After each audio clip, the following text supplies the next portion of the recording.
का भयान रातीला वाडसपन पडलं मन त्यातच घडलं कळकळ जमानता तुला वरती काढलं तुझं वजन वाढलं।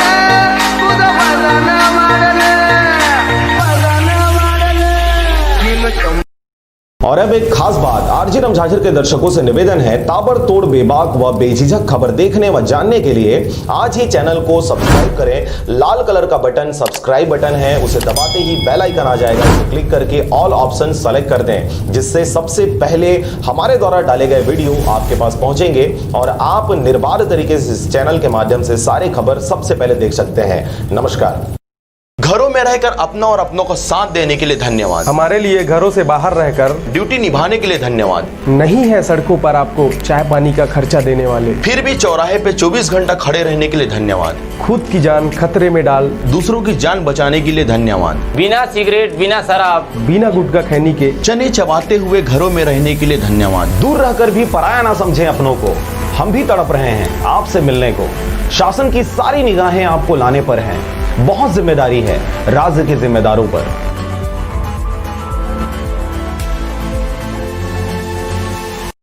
बुद्धं शरणं गच्छामि, धम्मं शरणं गच्छामि, संघं शरणं गच्छामि। बुद्ध पूर्णिमा में हमें करुणा और मैत्री का स्मरण शरणम हर पल होता है। एक ऐसे समय में जब हिंसा, आतंकवाद, जातिवाद, वंशवाद, इसकी कालिमा बुद्ध के संदेश को जैसे काले बादल की तरह ढकती दिख रही है, तो करुणा और मैत्री और अधिक रिलेवेंट हो जाती है। जो व्यक्ति भी अपने ज्ञान, धन, संपदा से दूसरों की वेदना और दुख दूर करने का प्रयास करता है, वह हर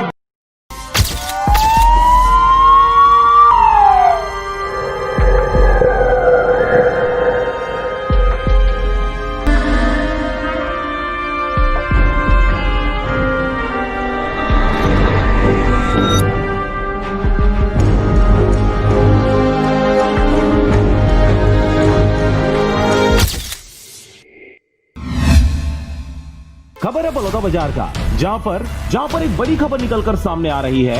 पलारी विकासखंड के कोठारी पुलिया में मिला संदिग्ध लाश, जिसे देखने के लिए उमड़ी लोगों की भीड़। खबर के अनुसार पलारी के कोठारी पुलिया के नीचे मिले लाश को गौरव सोनी 22 वर्ष भिलाई का रहने वाला बताया जा रहा है। पलारी नहर में युवक की डूबने की जानकारी उनके दोस्तों से मिलते ही पुलिस द्वारा युवक की तलाश में जुट गई। इसकी जानकारी है ये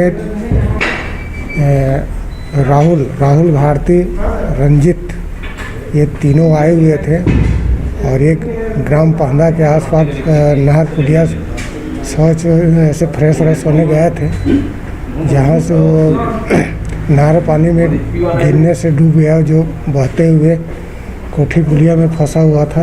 उनकी 22-23 तारीख को गोताखोर पार्टी, पुलिस पार्टी के द्वारा खोजबीन किया गया। पुलिस के 3 दिन अथक प्रयासों के बाद गौरव सोनी 22 वर्ष भिलाई निवासी की लाश मिली, जिनका पंचनामा कर उनके परिवार को अंतिम संस्कार के लिए शव को सौंप दिया गया है। लेकिन इस दौरान एक नई बात निकलकर सामने आई कि मृतक युवक और उनके दोस्त राहुल भारती व रंजीत जाट द्वारा भिलाई से गाड़ी में सब्जी लाने के आड़ से पलारी क्षेत्र में शराब की तस्करी किया जा रहा था। 24/9 को सुबह 8 बजे इसको देखा गया, पानी के बाहर तैरता हुआ दिखाई दिया, जिसे निकाला गया। इसमें मर्ग क्रमांक कायम कर जांच पंचनामा कार्यवाही में लिया गया है। फिलहाल इस घटना की जानकारी गुपचुप तरीके से निकलकर सामने आ रही है, लेकिन अब पुलिस या जांच और कार्रवाई के बाद ही इस घटना की सही जानकारी निकलकर सामने आएगी। बलौदा बाजार के पलारी से धनेश आडिल की रिपोर्ट, आरजे रमझाझर। अगर आप चाहते हैं मीडिया में अपना करियर बनाना, रिपोर्टर, राइटर या फिर एडिटर बनना, तो आज ही संपर्क करें आरजे रमझाझर में।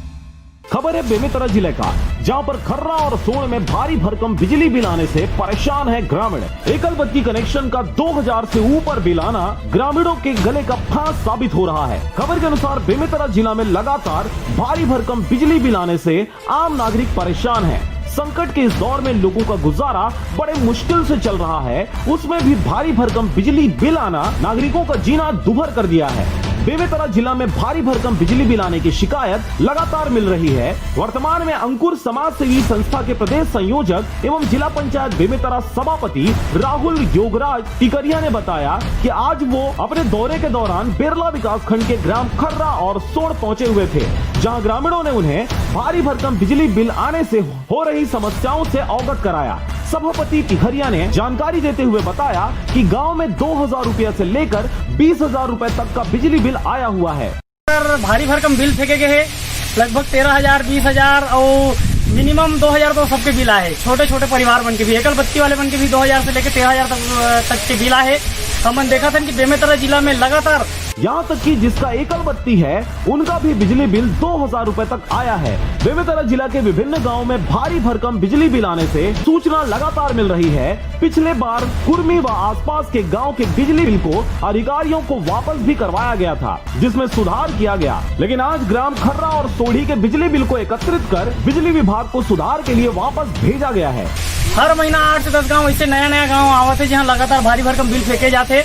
हमारे शासन से अनुरोध है कि जल्द से जल्द बिल मन के निराकरण करें, नहीं तो बड़े अभियान छेड़े जाए। अब आगामी दिनों में यह देखने विषय होगा कि सभापति के इस अथक प्रयास के बाद क्या बिजली विभाग के द्वारा ग्रामीणों को किसी प्रकार की राहत बिजली बिल के माध्यम से दी जाती है, या फिर ऐसे ही भारी भरकम बिजली बिल लोगों के गले का फांस बना रहेगा।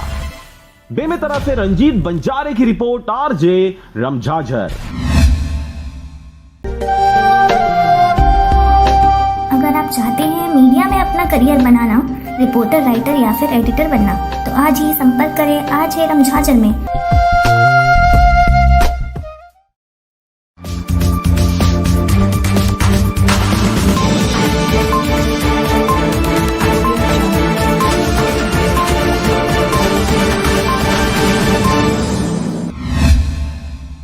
खबर है बेमेतरा जिले का, जहां पर सभी एक बनेंगे, सबको आत्मनिर्भर बनाएंगे। पार्षद नीतू कोठारी ने निःशक्त महिला को दिया रोजगार का मंत्र। पंडित दीनदयाल उपाध्याय जी की 104वीं जयंती के उपलक्ष्य के उपाध्यक्ष जी के स्मरण में बेमेतरा की पार्षद नीतू कोठारी ने निःशक्त महिला को रोजगार देने के उद्देश्य को ध्यान में रखते हुए ठेले में सामान भर कर दिया। दीनदयाल उपाध्याय जी की जयंती पर हमने जो उनका जो सपना था, एक हाथ काम, सभी हाथ को काम देने का काम, सभी हाथ को काम देने का, आज हमने उनको साकार करने का प्रयास किया है।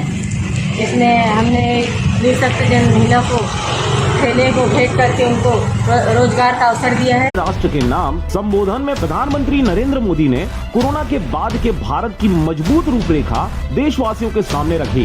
कोरोना के कारण हुए आर्थिक नुकसान एवं आर्थिक ढांचे के चरमरा जाने के पश्चात सबके मन में यही सवाल था कि आगे भारत की आर्थिक नीति क्या होगी, सरकार किन नीतियों का सहारा लेकर नई आर्थिक व्यवस्था को खड़ा करेगी। ऐसी विकट परिस्थिति में 60 के दशक में पंडित दीनदयाल उपाध्याय ने हमारे अर्थतंत्र को मजबूत करने के लिए जो विचार दिए वह पूरी तरह प्रासंगिक नजर आ रहे हैं। सुखद है कि आज सत्ता में दीनदयाल उपाध्याय की वैचारिक नींव पर खड़ी पार्टी है। यह सर्वविदित है कि भाजपा दीनदयाल द्वारा प्रतिपादित एकात्म मानववाद को अपना वैचारिक दर्शन मानती है। वर्तमान परिस्थितियों के लिहाज से दीनदयाल उपाध्याय के आर्थिक विचारों को बड़े स्तर पर लेकर आगे बढ़ना ही देश के लिए हितकारी रहेगा, और सरकार ने वही किया। ऐसी स्थिति में निःशक्त या ऐसे व्यक्ति जो रोज कमाते हैं और रोज खाते हैं